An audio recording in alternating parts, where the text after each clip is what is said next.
నేను వెరీ కాన్ఫిడెంట్గా ఉన్నాను. సాంగ్స్ అవి కూడా చాలా బాగుంది. Audio super hit. అప్పటికే ఆ టీనేజ్ లవ్ స్టోరీ ఏంటంటే కౌమార దశలోంచి యవ్వనంలోకి ప్రవేశించేటప్పుడు ఆ పిల్లల్లో ఉండే భావాలను తీసి తెర మీద ఆవిష్కరించడం అనేది మరి ఆయనకి ఎలా తట్టిందో ఆ కథ శ్రీకాంత్ అడ్డాల్ గారికి. అద్భుతమైన కథ కొత్త బంగారు లోకం అనేది. దాని టైటిల్ అద్భుతం, కొత్త బంగారు లోకం ఏంటంటే టైటిల్. మా కొత్త బంగారు లోకంలోకి ఎంట్రీ ఇచ్చింది ఆ సినిమా. సో తర్వాత నేను ఇందాక చెప్పిన తాటిపాక అనుకున్న థియేటర్లోనే ఆ సినిమా చూసాను. ఎన్నో సినిమాలు చిరంజీవి సినిమాలకి అక్కడికి వెళ్ళేవాళ్ళు.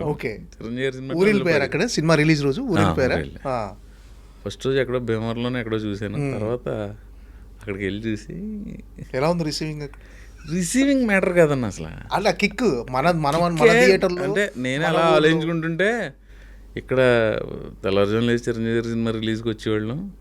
అలాంటిది ఈ తెర మీద నన్ను నేను చూసుకోవడం అనేది ఏదో సాధించిన ఫీలింగ్ ఉంటుంది. మన సొంత ఊర్లో థియేటర్లో మనం ఎగ్జైట్మెంట్ ఉంటుంది, గుండె బరువెక్కినట్టు ఉంటుంది, కొంచెం కొంచెం గాల్లో తేలుతున్నట్టు ఉంటుంది. అన్ని అనుభూతులు. ఇంకా ఈ first cinema result block buster మంచి హిట్ కొట్టేసా అనుకున్నప్పుడు అయిపోయాను రా మనం ఆర్టిస్ట్ అనే ఫీలింగ్ కలిగిందా? వస్తాయా రావా ఎలా ఉంటుంది ఆ ఆలోచనలో ఉన్నా. ఓకే, నెక్స్ట్ సినిమా ఏంటి? లేదు, మన ఫస్ట్ సినిమా టైంకి 25 ఏళ్ళు నిండిపోయినాయి కాబట్టి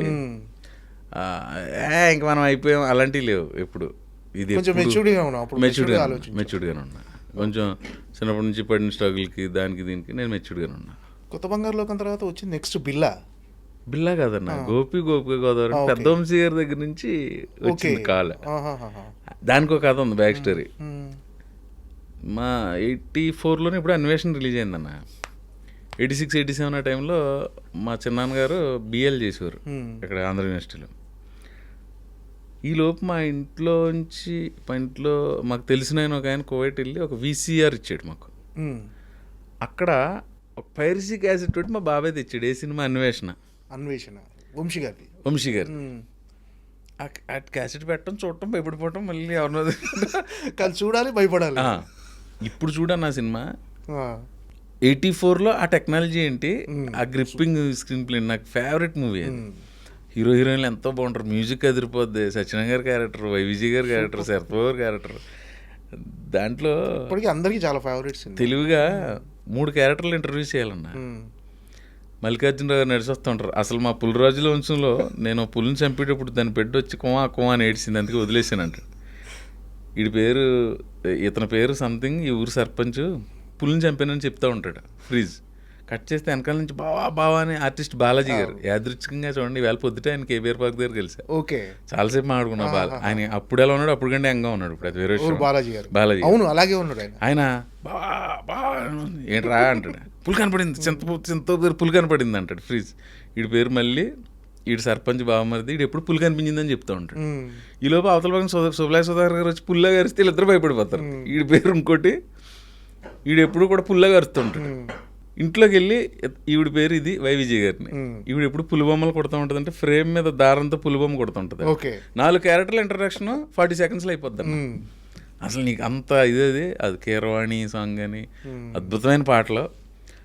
ఆ వంశీ గారి ప్రభావం ఎక్కువ, అంటే సినిమా ఎక్కువ చూడాలి, ఆర్టిస్ట్ అవ్వాలని తర్వాత, యాక్టర్ అవ్వాలని తర్వాత సినిమా పిచ్చి అప్పటి నుంచి పట్టేసింది. ఆ క్యాసెట్ పదే పెట్టుకు చూడడం, మెల్లిగా ఏజ్ ఎన్నిసార్లు చూసుంటాను అన్వేషణ? 34 సార్లు చూసుంటాను. బ్లాక్ అండ్ వైట్ టీవీలో.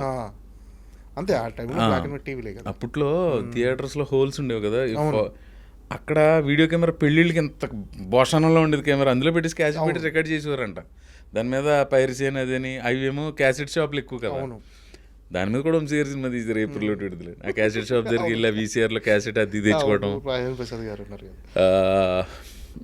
ఆ క్యాసెట్ ఎక్కువ చూడటం పిచ్చి పట్టింది. తర్వాత మహర్షి అని ఒక సినిమా అన్న, నాకు 7 ఏళ్ళు ఉంటాయేమో, 88. ఇది వరకు ట్రాఫిక్ పోలీసులు స్టాప్ బోర్డు ఒకటి పట్టుకునేవారు, దాని వెనకాల ఇలా హ్యాండిల్ ఉంటుంది, ఈ పక్క ఇలా ఆపుతూ ఉండేవారు కదా. వాళ్ళకి ఒక గొడుగులా ఉండి మధ్యలో ఉండేది, ఒక చిన్న నుంచోడానికి ప్లేస్, మధ్యలోంచి పైప్ ఉండి పైన చిన్న అంబ్రెల్లా ఉండేది, అందులో నుంచునేవారు. అలాంటి దాని మీద భానుప్రియ గారి సిస్టర్ శాంతిప్రియ ఒక భరతనాట్యపు భంగిమలో స్టాప్ బోర్డు పట్టుకుని ఉంటుంది. వంశీ మహర్షి అని ఉంది ఈ సినిమా. వంశీ మహర్షిలో స్టిల్ బాగుంది. నేను నా ఏజ్ గ్రూప్ వెళ్తాడు, వంశీ మహర్షి అంటే ఏంటో ఒకసారి ఎవరో చెప్పారు, అరే వంశీ అనేది డైరెక్టర్ గారి పేరు, మహర్షి అనేది టైటిల్, వంశీ కనక మహాలక్ష్మి రికార్డింగ్ డ్యాన్స్ ట్రూప్. అది ఫస్ట్ నన్ను ఆకర్షించిన ఇదన్న ఉదయం పేపర్ అని ఉండేది దాసనారాయణ గారు ఆ టైంకి. ఆ ఉదయం పేపర్లో ఇలా తిప్పితే వెనకాల బ్యాక్ పేజ్లో సినిమా రోజుల్లో ఆ మహర్షి అని ఇది ఆ పోస్టర్ ఆకర్షించి అప్పటి నుంచి సినిమాల మీద చూడాలని వ్యామోహం పెరిగింది. తర్వాత కనక మహాలక్ష్మి రికార్డింగ్ డ్యాన్స్ ట్రూప్ అని ఒక సినిమా మా ఊరు పక్కన మోరి ఆ పరిసర ప్రాంతాలు తీస్తే మా బాబాయ్ కూడా ఎవరు కూడా షూటింగ్ చూసా. అలా ముదురుతా వచ్చిందన్న. తర్వాత 91 అనుకున్నా బాగా గుర్తు, మైనర్ రాజా అని ఒక సినిమా షూటింగ్ అంతర్వేదిలో తీశారు. మంచి సాంగ్ ఉంటుంది, చెలియా చెంగల్వ పూల అని, ఎప్పుడైనా చూడు. ఊళ్ళో షూటింగ్ అంటే అదంటే ఇదేంటంటే మా చిన్నాన్నగారు చెప్పాను కదా బిఏలు చేశారని, ఆయన లాయర్ ప్రాక్టీస్ చేస్తున్నారు. వాళ్ళ మెజిస్ట్రేట్కి ఎవరికో రాజేంద్ర ప్రసాద్ గారు ఫ్రెండో బంధువు ఏదోటి ఆయన పట్టుకుని మా ఇంటికి భోజనానికి పిలిపించారు. అలా రాజేంద్ర ప్రసాద్ గారిని చూసారు దగ్గర నుంచి ఏంటో ఇప్పుడు ఆయనతో యాక్ట్ చేస్తున్నా, అది 1-2 సార్లు చెప్తే అవునా ఎంతోమందికి ఇంటికి వెళ్ళినా గుర్తు ఉన్నది. అంతర్వేదిలో షూటింగ్ అది గుర్తుంది. సో అలా ముదురుతూ వచ్చిందన్న. సినిమా చూసిన సినిమాని ఎక్కువసార్లు చూసేయటం, మళ్ళీ సెకండ్ రిలీజ్లు ఉండేవి, సెకండ్ రిలీజ్ వచ్చినప్పుడు చూసేయటం. ఆ సినిమా ఈ సినిమా లేదు, అందరి సినిమాలు చిన్న అన్నీ. కొన్ని ఎన్టీ రామారావు సినిమాలు కూడా వెనక్కి వెళ్ళి మేము సినిమా చూసి వయసు రాకముందు సినిమాలు ఉంటాయి కదా ఎటువంటి, అప్పుడు సినిమాలు మళ్ళీ చూసి అగ్గివీరుడు అగ్గి బరాటా లాంటివి థియేటర్లోకి పడతా ఉండి పాత బ్లాక్ అండ్ వైట్ సినిమాలు, కాంతారావు సినిమాలు, రామారావు అవి కూడా చూసేవాళ్ళు. సినిమా అంటే వంశీ గారు ఫోన్ చేశారా మీకు? మర్చిపోయిన అక్కడికి వచ్చాను కదా. అలాంటి వంశీ గారు రెండో సినిమాకి నాకు కాల్ వస్తే ఎలా ఉంటుందన్న, సూపర్ కదా. అప్పుడు థ్రిల్ ఫీల్ అయ్యాను. ఇందాక అలా తేలిపోయావా అప్పుడు ఫీల్ అయ్యాను. అనుకున్నా వెళ్ళాను. సార్ నమస్తే సార్. నమస్కారం. అన్వేషణ సినిమా 30 సార్లు చూసాను సార్. ఆపరేటర్ ఫ్రెండా నీకు అన్నాడు. అంటే థియేటర్లో ఆపరేటర్ ఫ్రెండ్ అయితే అరే నువ్వు వెళ్ళి కూర్చో అంటాడు కదా ఫ్రీగాను. నేను ఓకే ఆపరేటర్ ఫ్రెండా నీకు అన్నాడు ఫస్ట్. ఆ తర్వాత అందులో హీరో వేణు గారు, ఆయన పక్కన 4 కుర్రాళ్ళు ఉంటే అందులో క్యారెక్టర్ చేశా. ఆయనతోటి ఆ వ్యామోహం తీరింది.